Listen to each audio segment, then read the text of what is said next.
Ladies and gentlemen, life's greatest battles are not fought with other people.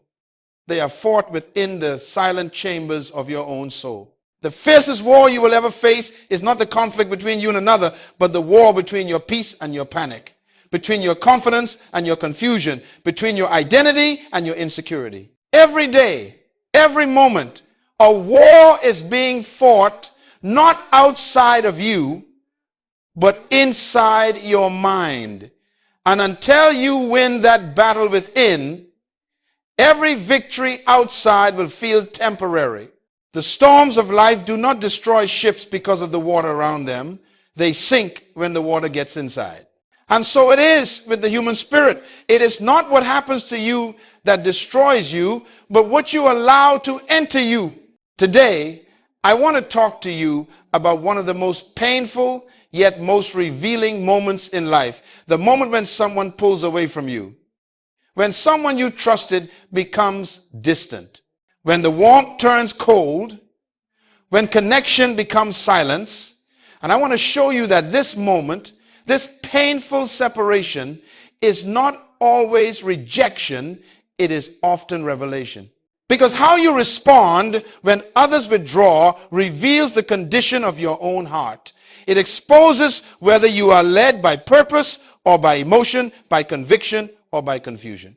The truth is this: when people pull away, you are being tested not in your ability to chase them, but in your ability to lead yourself. The greatest form of leadership is self-leadership. And the first domain of leadership is your inner world. You cannot govern others until you can govern yourself. You cannot influence peace until you have mastered your own.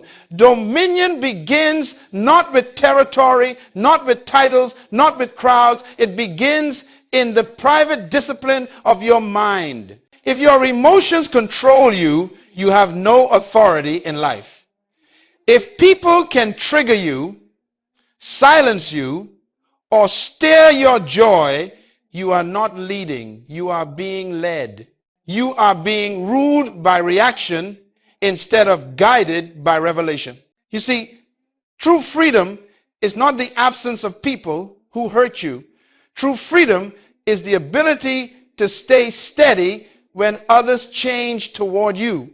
It is the calm that says, you can leave, but my peace stays. Because peace is not a gift from people, it is a fruit of discipline. That's why the philosopher Epictetus once said, no man is free who is not master of himself.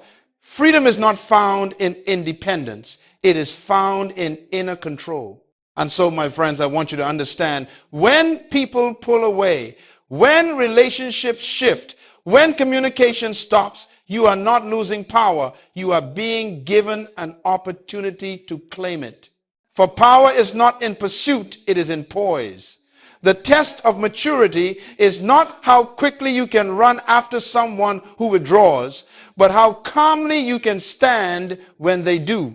Your reaction reveals your dependence.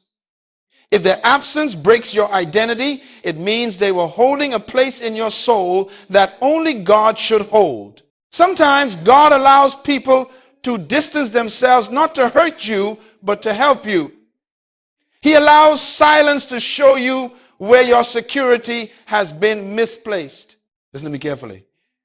When people pull away, don't chase their footsteps. Study your heart. Ask yourself, why does this hurt so much? What am I depending on? Whose approval am I addicted to?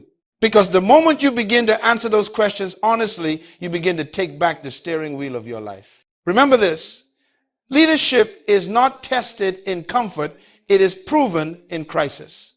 Anyone can smile when loved, but it takes mastery to stay peaceful when ignored. The calm mind is not weakness, it is wisdom. For only those who have mastered their emotions can manage their destiny. So today, I invite you to shift your focus. Stop trying to control people and start mastering your peace.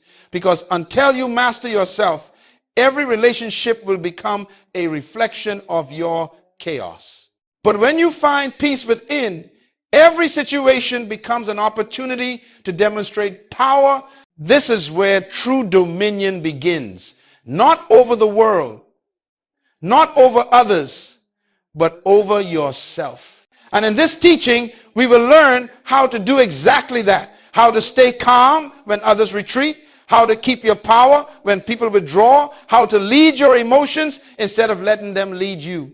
Because the greatest victory you will ever win is victory over yourself. My friends, when someone pulls away from you, the first instinct of the human soul is to chase. Because the human heart was designed for connection. But when that desire for connection becomes dependency, what was meant to be a gift becomes a chain. The need to be needed, the craving to be seen, the fear of being forgotten, these are the invisible prisons that keep even strong men weak and wise women silent. But I want you to hear me carefully. Not every departure is rejection. Some are graduations. Some people are not walking away from you. They are walking out of your season. And when you learn to discern the difference, you stop bleeding where you should be learning. Every withdrawal in your life has a purpose. It reveals something about them, yes, but more importantly, it reveals something about you. When someone distances themselves and your peace collapses, it exposes that your identity was anchored in their attention, not in your assignment. The pull away doesn't break you. It exposes where you were already broken. You see, there are moments when God will use absence as an instrument of awakening. He removes noise so that you can hear his voice again. When the crowd thins, your calling becomes clearer. Sometimes he subtracts company to multiply clarity, because you cannot hear divine direction when you are busy chasing human validation. So don't curse the distance. Study it. Distance is a mirror that reflects your maturity. It shows whether your emotions are leading your life or your principles are. The test of growth is how well you can handle separation without surrendering your peace. You must understand this principle. Dependency breeds distortion. When you depend on others for affirmation, your perception becomes warped. You start to interpret silence as insult, absence as abandonment, and disagreement as betrayal. But that's not reality. That's your insecurity, speaking louder than truth. Hear me today. You were never created to find your worth in another person. You were created to reflect your Creator. And when you forget that, you start worshiping people in the place of God.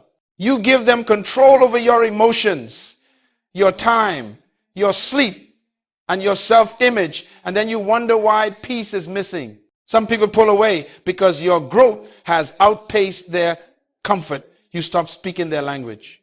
You began to think bigger, dream deeper, live differently, and they could not handle the new version of you.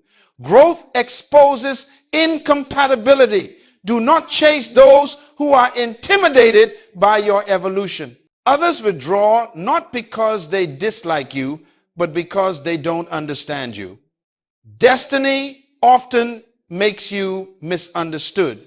People interpret silence as pride, confidence as arrogance, focus as distance, but none of that is true. You are simply realigning to purpose. So stop mourning what left. You cannot enter your future holding on to yesterday's comfort. If someone's absence breaks your balance, that means you built your foundation on them. And God loves you too much to let your foundation rest on a person who can change their mind. Listen, sometimes God will allow people to walk away so that your focus can walk back home. Sometimes he lets someone ignore you so that you can finally attend to yourself. Sometimes he closes one conversation so you can finally hear the one happening within. When someone pulls away, it's not always a punishment. It can be a promotion, a test of leadership. The question is not why did they leave? The real question is, what will I learn now that they're gone? Because the way you interpret withdrawal determines your future. If you see it as rejection, you'll react with bitterness. If you see it as revelation, you'll respond with wisdom. Reaction drains energy. Revelation produces growth. One makes you weaker, the other makes you wiser. So my friends, let this truth settle deep in your heart. You are not defined by who stays or who leaves. You are defined by what remains when everyone is gone. If your peace, your purpose, your discipline, and your faith remain, then you have lost nothing. Because the presence of peace is more valuable than the presence of people. So when they pull away, stay calm. Don't run. Don't beg. Don't panic. Let silence speak. Let distance do its work. Because sometimes what looks like loss is the very thing preserving your leadership. And when you learn this truth, you will never again fear who leaves, because you'll know that what's meant for you cannot walk away from you. And that, my friends, is the beginning of mastery, not over relationships, but over yourself. My friends, before you ever attach yourself to anyone, before you give your loyalty, your trust, your energy, you must first know who you are. Because if you do not know your identity, every relationship will become an experiment in confusion. You will keep searching for yourself in the reflections of others who are just as lost as you are. Listen carefully. When you do not define who you are, people will define it for you.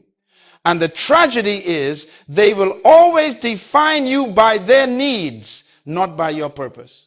If you allow others to write your worth, you will live your life editing their opinions instead of fulfilling your mission. So when you attach before identity, you build connection on emptiness.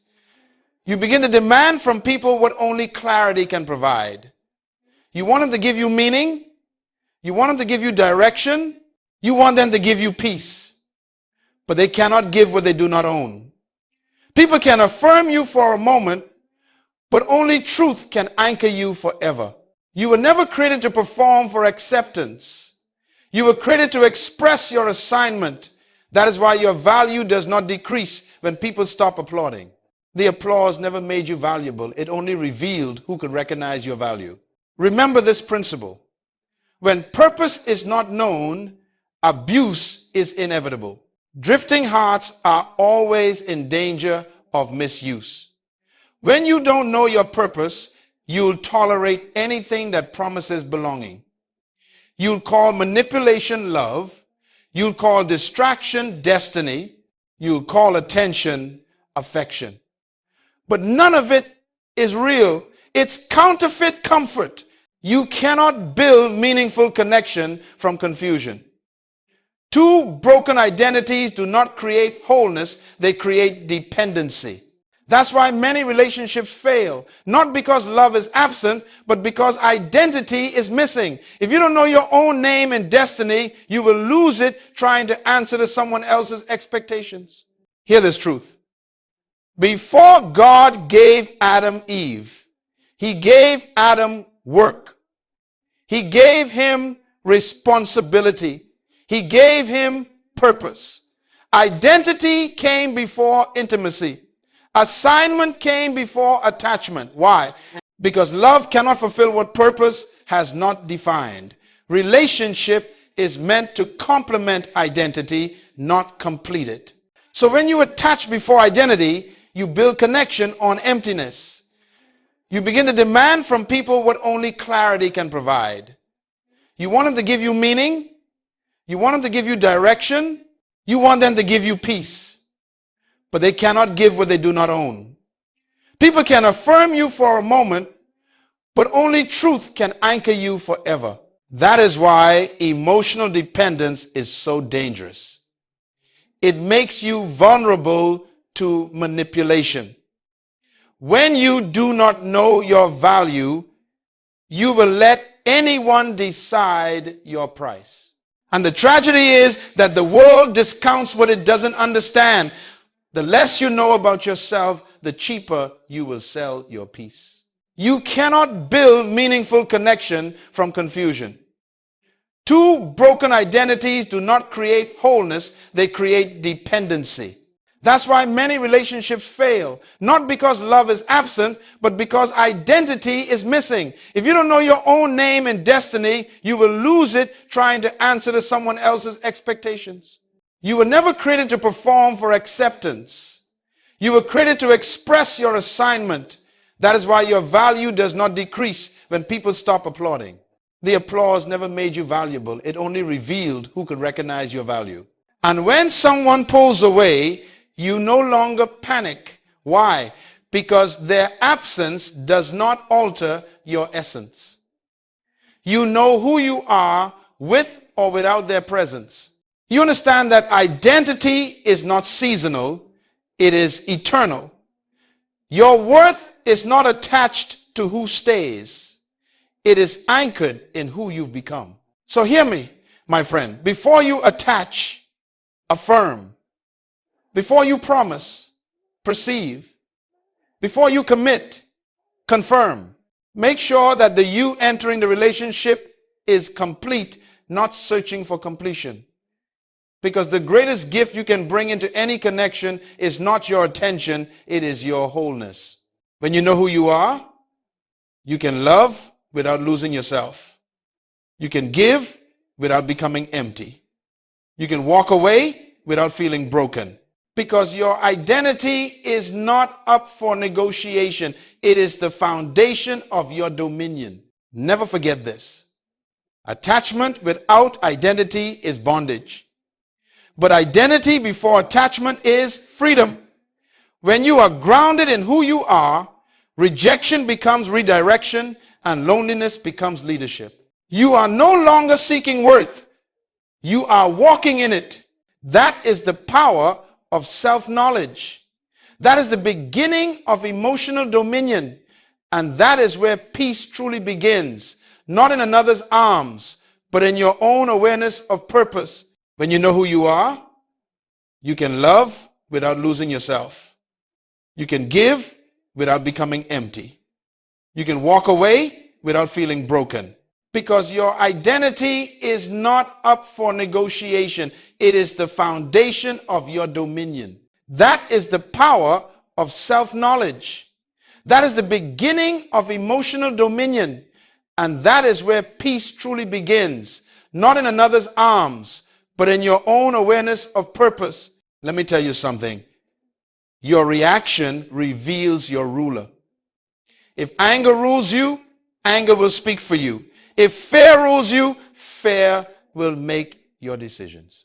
But if wisdom rules you, peace will answer every storm. The mark of a leader is not seen in how loud they shout, but in how quietly they think before they act. When someone pulls away from you, your first reaction might be to chase, to defend, to explain, or to prove. That's the human impulse, the desire to control outcomes. But listen carefully. You cannot lead what you're trying to control. Leadership doesn't chase validation. It chooses direction. When you react, you become a slave to another person's behavior. But when you respond, you remain master of your own. The wisest man once said, "He who is slow to anger is better than the mighty, and he who rules his spirit is greater than he who conquers a city." You see, anyone can conquer a city, but not everyone can conquer themselves. Emotional control is greater than physical strength, because when you can control what happens in you, what happens around you can no longer destroy you. Let me explain it this way. Your emotions are like horses, powerful, passionate, full of potential, but without training, they'll throw you off course. You must learn to bridle them, to guide them, to make them serve your purpose instead of sabotage your peace. Emotions are wonderful servants, but terrible masters. Reaction is a servant to circumstances. Response is a servant to purpose. The person who reacts lives from the outside in, always waiting for life to decide how they feel. But the person who responds lives from the inside out, deciding how to feel before life even speaks. That is why the calm person is not weak. They are strategic. The stillness of a disciplined mind is not silence of emotion. It is the control of energy. The calm mind is power under authority. It is strength that refuses to waste itself in noise.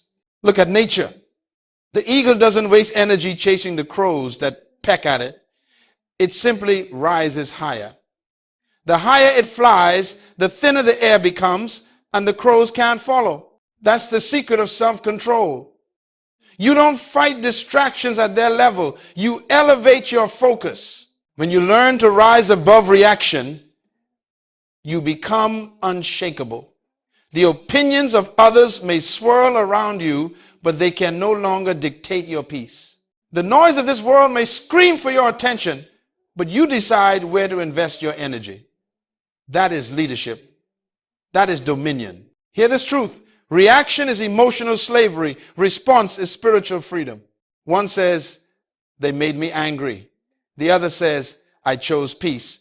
And the moment you choose peace intentionally, you have already won the battle of the mind. So when someone withdraws, when a friend grows cold, when life surprises you with silence, don't react. Don't rush to fix what may not be broken. Don't let panic become your teacher. Pause, breathe, recenter. Ask yourself, what is this really teaching me? Because behind every trigger is a truth about yourself waiting to be discovered. You must learn the art of the pause. The pause is where wisdom lives. The pause is where clarity is born. It's the sacred space between feeling and action, the space where leaders are made. People who react destroy peace. People who respond restore it. So today, I want you to remember this principle. The way you manage your moments determines the measure of your maturity. Don't let emotion make permanent decisions in temporary storms. Control your thoughts, and your thoughts will control your words. Control your words, and your words will control your world. When you react, you become part of the storm. When you respond, you command it. And that, my friends, is the posture of a true leader, the ability to stay calm in confusion, to stay poised in pressure, and to stay consistent when life becomes uncertain. The person who can master that can master anything. My friends, the highest form of leadership is not leading others. It is leading yourself through pain, through pressure, through disappointment, through silence. Because if you cannot lead yourself, you cannot lead anyone else. Leadership begins with emotional discipline. Emotional discipline is the ability to stay steady when everything around you shakes. It is the power to remain composed when you are criticized, to stay kind when you are misunderstood, and to keep your focus when you are ignored. That is not weakness, that is strength under control. You see, every emotional reaction is an opportunity to prove who rules your inner world. Leadership is not proven in public applause, but in private restraint. How you respond in hidden moments reveals your real maturity. Everyone looks powerful until pressure shows up. Pressure exposes whether your peace is built on emotion or on principle. So let me give you a truth to remember. The discipline of emotion is the foundation of direction. If you cannot discipline how you feel, you cannot direct where you go. Your feelings are indicators, not dictators. They show you where you are, but they are never qualified to decide where you're going. When you let emotions lead your life, you become a passenger on your own journey. You give your peace to circumstances, your confidence to comments, your focus to frustration. But when you discipline your mind, you become the driver, not tossed by the winds, not shaken by storms, but guided by conviction. Let me show you the pattern of discipline. Pause, perceive, pivot. 3 simple steps that separate the reactive from the wise. First, pause. Stop before emotion decides for you, because what you do in seconds can take years to repair. The pause is the space where the Holy Spirit whispers truth louder than anger. Second, perceive. Ask yourself, what is this moment teaching me? Every situation is a classroom if you listen long enough. And third, pivot, turn the emotion into energy for growth. Don't waste pain. Convert it into progress. This is what emotional leadership looks like. Converting hurt into wisdom, turning rejection into revelation, transforming setbacks into strategy. Every leader who has ever succeeded mastered this law. Joseph mastered it in prison. David mastered it in exile. Jesus mastered it on the cross. The greatest leaders are not those who never felt pain, but those who never let pain make their decisions. That's why I say you cannot have dominion without discipline. Dominion without discipline becomes destruction. The undisciplined mind is like a city. Without walls, every emotion becomes an invader, every thought a thief. But when discipline guards your gates, peace becomes your fortress. So let me give you a truth to remember. The discipline of emotion is the foundation of direction. If you cannot discipline how you feel, you cannot direct where you go. Your feelings are indicators, not dictators. They show you where you are, but they are never qualified to decide where you're going. You must reach a place in life where peace is your default response. That's when you know you've matured. When your calm becomes your shield. When you can smile while misunderstood. When you can stay patient when ignored. When you can choose silence over proving your point. That's emotional leadership. It's authority expressed through stillness. Remember, you cannot calm the storm if you are the storm. If you want to influence peace in your home, in your work, in your relationships, it begins with the peace you carry inside. You teach others how to treat you by how you manage yourself. When you can stay disciplined in emotion, you become a thermostat, not a thermometer. You set the climate instead of reflecting it. So today, I challenge you to take leadership over your inner world. Guard it, guide it, govern it. Every emotion is a servant. Assign it properly. Let joy serve gratitude. Let sadness serve reflection. Let anger serve justice. But never let any of them sit on the throne. The moment you master that, you rise above the average. Because while others are reacting, you'll be reasoning. While others are panicking, you'll be planning. While others are quitting, you'll be growing. That is emotional leadership. That is dominion in action. And when you learn to live this way, nothing outside of you will ever have the power to destroy what's inside of you again. You see, every emotional reaction is an opportunity to prove who rules your inner world. Leadership is not proven in public applause, but in private restraint. How you respond in hidden moments reveals your real maturity. Everyone looks powerful until pressure shows up. Pressure exposes whether your peace is built on emotion or on principle. Never forget this. Attachment without identity is bondage. But identity before attachment is freedom. When you are grounded in who you are, rejection becomes redirection and loneliness becomes leadership. You are no longer seeking worth. You are walking in it. That is why emotional dependence is so dangerous. It makes you vulnerable to manipulation. When you do not know your value, you will let anyone decide your price. And the tragedy is that the world discounts what it doesn't understand. The less you know about yourself, the cheaper you will sell your peace. Boundaries are not walls of fear, they are gates of wisdom. A wall keeps everyone out. A gate lets the right ones in.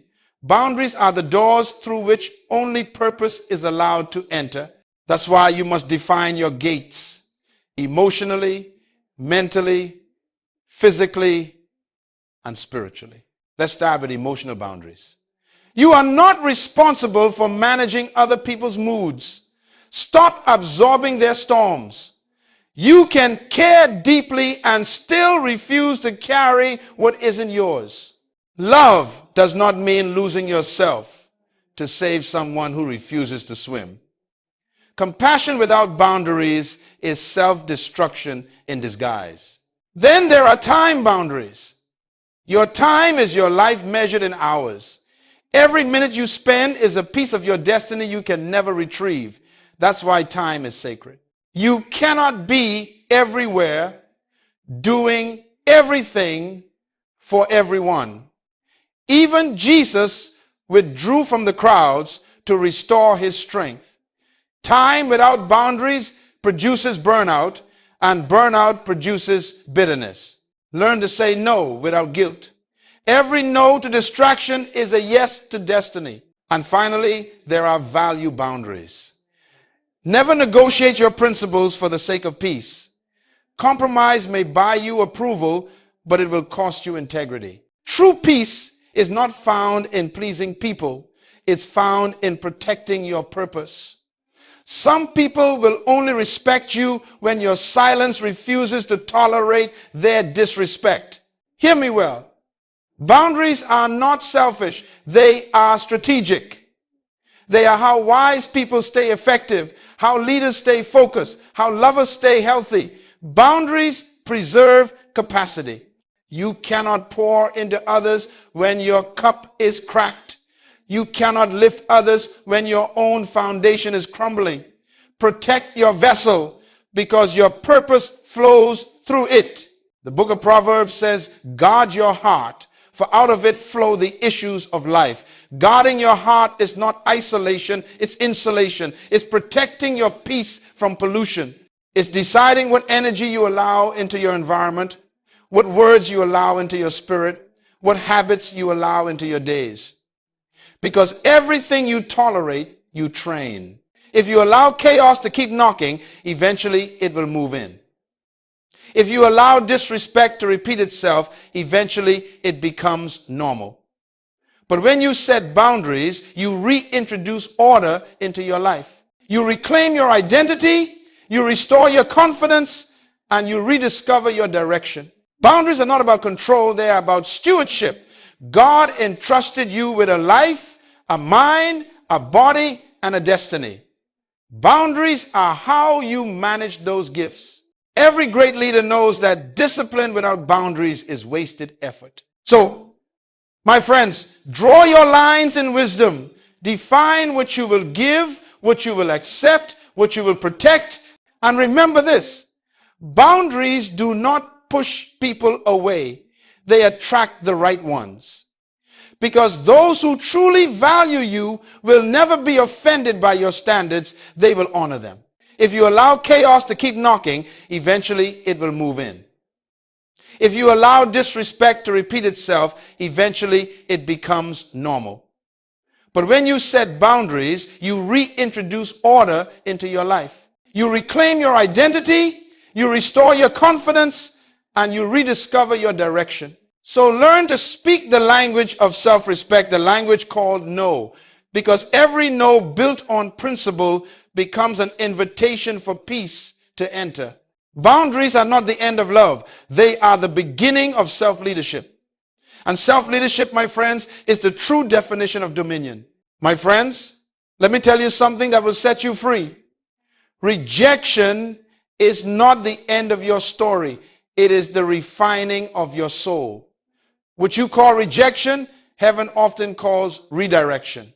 What you perceive as loss is sometimes the classroom of transformation. You see, life is not only measured by what you receive, but by what you can release. There are moments when God allows doors to close, not to punish you, but to position you. Because the truth is, if every person stayed, if every plan succeeded, and if every path remained open, you would never grow beyond your comfort. Rejection, my friends, is often the fire that purifies your motives. It burns away the false attachments, the hidden insecurities, the silent dependencies you didn't even know you had. It's the storm that strips the tree so that only what's rooted remains. When people walk away, when opportunities dry up, when silence replaces applause, it is not the death of destiny. It is the revealing of strength. Hear this carefully. You cannot be refined without fire. Gold is not made pure by comfort. It's made pure by heat. Diamonds are not formed in light. They are forged under pressure. And your character is not proven by approval. It's proven in rejection. The very pain you try to avoid is often the tool God uses to shape you. So instead of asking, why did they leave? Ask, what is this teaching me? Instead of saying, why me? Say, what is this making me? Because pain becomes productive when you interpret it through purpose. Every disappointment carries a deposit, a hidden treasure of wisdom, maturity, and resilience waiting to be discovered. Let me give you a principle that will change your outlook forever. You grow more in subtraction than in addition. When God removes something or someone, it's because he's about to refine your focus. When he subtracts comfort, he multiplies clarity. When he prunes your branches, he's preparing you to bear more fruit. Some people had to reject you so you could remember your source. Some doors had to close so you would stop knocking on man's approval and start listening to heaven's assignment. Some relationships had to fade so you would rediscover your individual identity, who you are, apart from applause. I want you to see rejection for what it truly is. Not a verdict, but a vehicle. It is a bridge from who you were to who you are becoming. It teaches you that peace does not depend on people and purpose does not end with pain. Let's be honest, rejection hurts. It cuts deep because it questions worth. But pain, when handled wisely, purifies perception. It strips away illusion and reveals truth. You start to realize that your value was never tied to their validation, your potential was never limited by their presence, and your destiny was never canceled by their departure. Sometimes God allows rejection to wean you off approval. He will remove the voice you depended on until you can finally hear his. Because when you stop needing constant affirmation, you start living from conviction. That is maturity, when your peace no longer depends on who claps for you. Let me show you a divine pattern. Pain leads to reflection. You pause, you ask, you grow. Reflection leads to revelation. You see yourself differently. You see purpose more clearly. Revelation leads to redirection. You adjust your steps, guided by wisdom instead of wounds. Pain leads to reflection. You pause, you ask, you grow. So don't mourn forever what walked away. Sometimes what left was never meant to stay. It was meant to teach. Every departure that hurts is an invitation to heal deeper. Every no that crushed you was preparing you for a yes that fits you. When you understand that, you begin to thank God for closed doors. You realize that rejection didn't ruin you. It refined you. It exposed who was temporary and revealed who was true. It burned away dependency and birthed discernment. It replaced confusion with clarity and weakness with wisdom. And the truth, my friends, is this. What God removes, he replaces with something stronger, sometimes not in people, but in perspective. Because once your mind is renewed, your entire life will rise to match it. Revelation leads to redirection. You adjust your steps, guided by wisdom instead of wounds. So stop calling it rejection. Call it refinement. Call it training. Call it growth. Because that's what it truly is. The divine process of preparing you for what's next. Every loss can either make you bitter or better. The choice is yours. Bitterness looks back and says, why me? Growth looks forward and says, now I see. The one who learns from rejection becomes unstoppable because they are no longer controlled by who leaves or who stays. Your mind is like a garden. We've said that before. But even the best seed cannot thrive if the soil is polluted. The same is true of your life. No matter how strong your purpose, no matter how clear your vision, if your environment is toxic, your spirit will suffocate. Let me tell you this truth. Your surroundings are silently programming your future. Every sound you listen to, every conversation you entertain, every habit you tolerate, they are all sculpting who you are becoming. The voices around you eventually become the voices within you. That's why you must choose your company with caution, because association determines acceleration. The law of the environment is simple. Whatever you repeatedly expose yourself to, you eventually replicate. If you spend time with complainers, you'll begin to complain. If you surround yourself with dreamers, you'll begin to dream. Influence is contagious, good or bad. You become the average of the 5 people you spend the most time with, not just in income, but in attitude, vision, and discipline. My friends, let me teach you one of the greatest secrets of success and stability. Your environment shapes your evolution. You will never rise higher than the atmosphere you choose to breathe in. You cannot plant the seed of greatness in the soil of mediocrity and expect a harvest of excellence. Sometimes God cannot promote you until you relocate, not always geographically, but mentally, emotionally, and socially. He will separate you from familiar people to prepare you for unfamiliar purpose. He'll distance you from the crowd that feeds your comfort so he can connect you with voices that feed your calling. That's not isolation, that's cultivation. Let me give you a principle of wisdom. Elevation always requires separation. You cannot soar with eagles if you keep nesting with pigeons. The company you keep determines the altitude you reach. Some relationships are not evil, just expired. They serve their purpose for one season, but now they limit your growth. Ask yourself, who around me challenges me to grow? Who stretches my thinking? Who calls me higher when I start to settle? If everyone in your circle agrees with your weakness, you are in the wrong circle. Real friends won't let you shrink to stay comfortable. They'll confront you to become better. Some of you are struggling not because your dream is wrong, but because your environment is, you're trying to grow in a place that rewards comfort and criticizes ambition. You're seeking peace in circles that thrive on gossip. You're chasing clarity while sitting among confusion, and you wonder why you feel stuck. The truth is, you can't heal in the same environment that broke you. Even your physical environment speaks. A cluttered space produces a cluttered mind. Disorder around you eventually breeds disorder within you. Clean your space, clear your desk, organize your time. These are not small things. They are signs of stewardship. Excellence in the visible reflects excellence in the invisible. Understand this. You are not just a product of your environment. You are also a designer of it. You can choose where you spend your time, who you share your energy with, and what atmosphere you cultivate. If peace is absent, create it. If positivity is missing, speak it.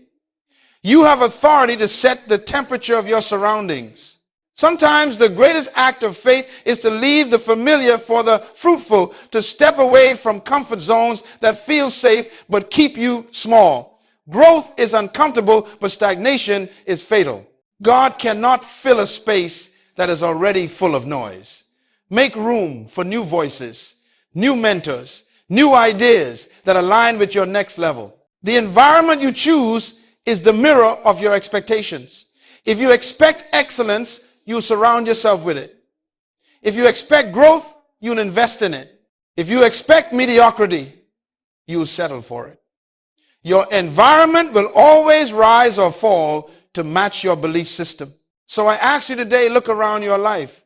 Every atmosphere you allow is either building you or breaking you. Every voice is either empowering you or eroding you. Every space is either feeding your faith or fueling your fear. Choose carefully because your destiny depends on it. And when you find the right environment, one that stretches your mind, strengthens your spirit, and sustains your peace, protect it, nurture it, feed it with gratitude and discipline. Because the right environment doesn't just support purpose, it sustains it. But environment isn't just people, it's also what you consume daily. Your digital diet shapes your destiny. What are you watching? What are you listening to? What are you reading? Every click is a seed. Every scroll is a choice. You cannot fill your mind with fear, envy, and comparison and expect peace to bloom. Guard the gates of your mind, for whatever enters repeatedly becomes permanent. Because the truth, my friends, is simple. Change your environment and you change your energy. Change your energy and you change your results. My friends, real power is never loud. True authority doesn't need to shout. In fact, the louder the noise, the weaker the control. Calmness is not weakness, it is wisdom clothed in peace. The one who can stay calm under pressure has already mastered power. You see, storms are not designed to destroy you, they are designed to reveal you. Pressure does not build character, it exposes it. And in every storm, there are two kinds of people, those who panic and those who command. Those who lose themselves in the chaos and those who become the calm within it. When Jesus stood in the boat while the waves raged, the disciples reacted. They feared for their lives. But Jesus responded. He spoke peace to the storm. The same storm that terrified them obeyed him. Why? Because you cannot command what you resemble. He was calm, and so the storm recognized his nature. You cannot speak peace to what still controls you. That is the law of calm power. The moment you become still inside, everything outside starts to fall into order. The storm loses its grip the moment it can no longer move you. Calmness is not the absence of motion, it is the mastery of emotion. Many people mistake busyness for effectiveness. They think movement means progress. But the calm person understands movement without direction is chaos.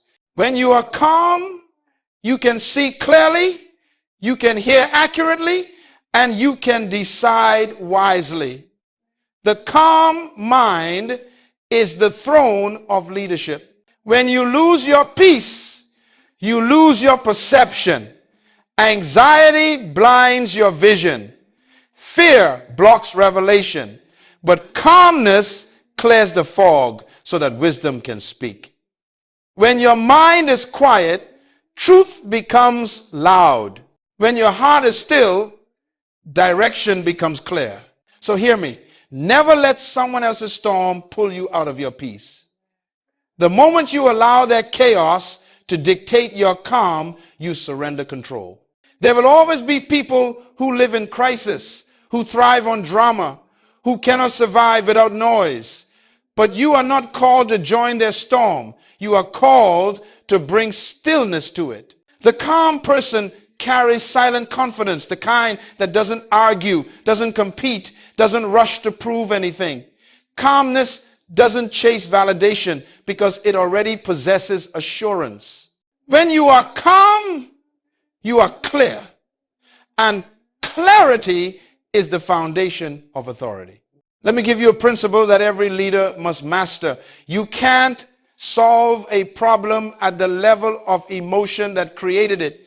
If you stay angry, you'll make angry decisions. If you stay afraid, you'll make small ones.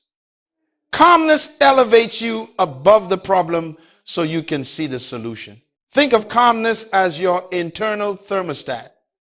The world around you may heat up with stress and pressure, but you decide the temperature of your response. Power is not in control of others, it is in control of yourself. When you can command your own peace, you already lead everything around you. So practice calm as a daily discipline. Each morning, before the world reaches for your attention, reach for your center. Start your day not with panic, but with perspective. Choose gratitude over grievance, prayer over pressure, and clarity over confusion, because the day cannot control a person who has already chosen peace. This is why the calm mind always wins.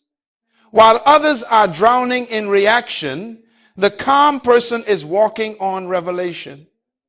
While others waste time proving, the calm person is progressing. While others are overwhelmed by the storm, the calm person is steering the ship. Hear this truth and never forget it. Stillness is strength, and peace is power.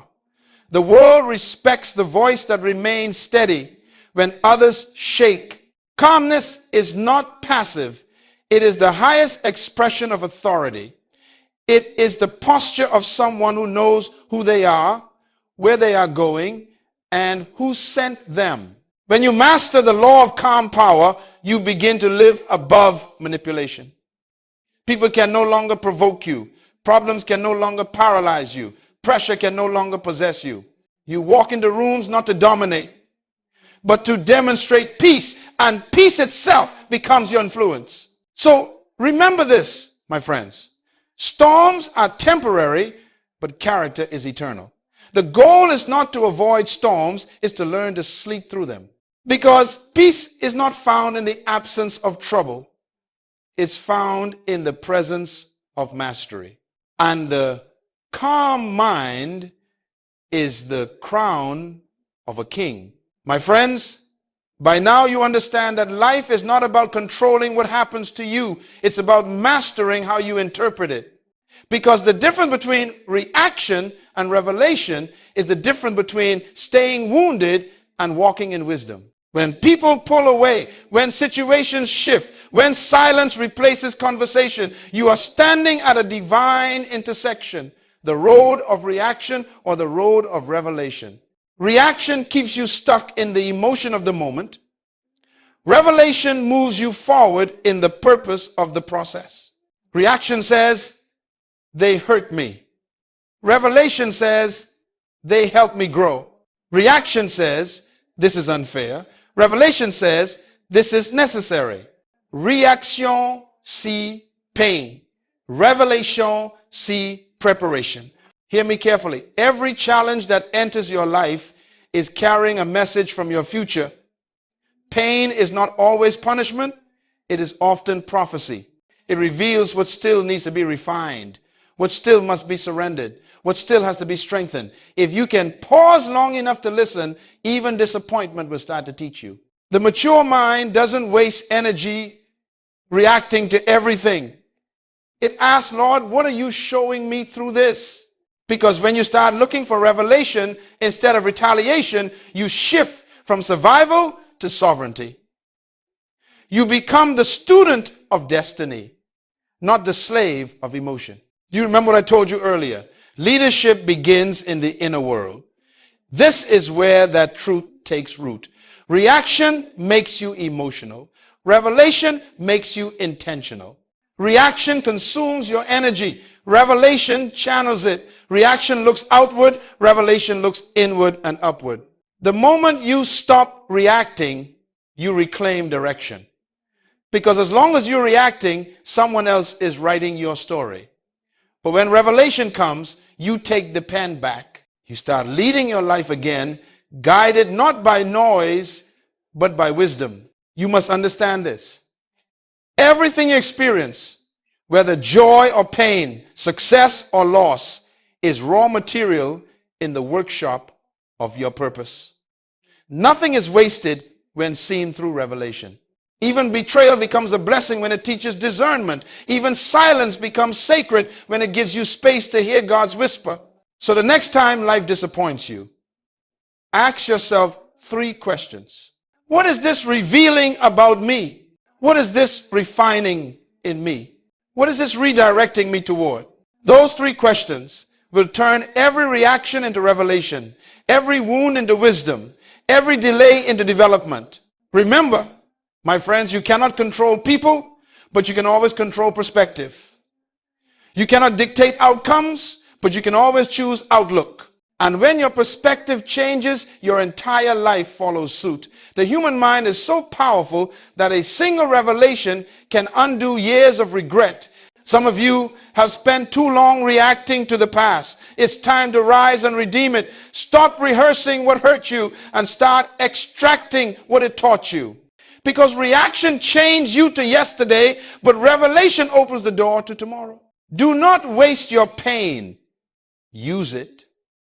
Do not curse your confusion. Question it. Do not fear your solitude. Fill it with wisdom. The quiet seasons of your life are not empty. They are pregnant with revelation. God often hides his greatest lessons in which you least expected to learn from. You must understand that revelation always transforms identity. Once you see differently, you live differently. Once you realize that the storm was sent to strengthen your sails, you stop cursing the wind. Once you see that rejection was redirection, you stop mourning who left. Once you realize that pain refined you, you stop resenting it. That's how mature minds live, not as victims of emotion, but as stewards of revelation. They no longer say, look what happened to me, but look what happened for me. They no longer chase closure from people. They find clarity from purpose. So today, I say to you, stop reacting and start revealing. Let your experiences become your education. Let your disappointments become your discernment.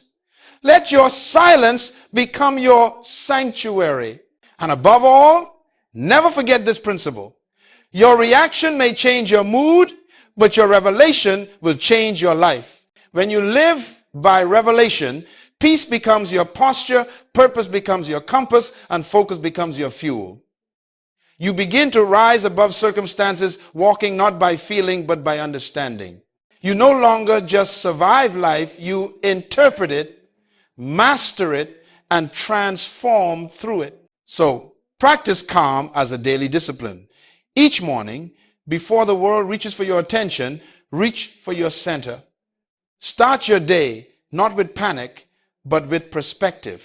Choose gratitude over grievance, prayer over pressure, and clarity over confusion, because the day cannot control a person who has already chosen peace. And when you live this way, every pull away becomes a push forward, every ending becomes a beginning, and every storm becomes your classroom. Because the greatest power in life is not to control events, but to perceive purpose in them. So as we close this message, remember this forever.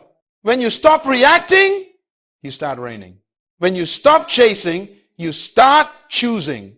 When you stop fearing, you start seeing. And in that moment, that sacred, peaceful moment, you finally master the one kingdom that rules them all, the kingdom within.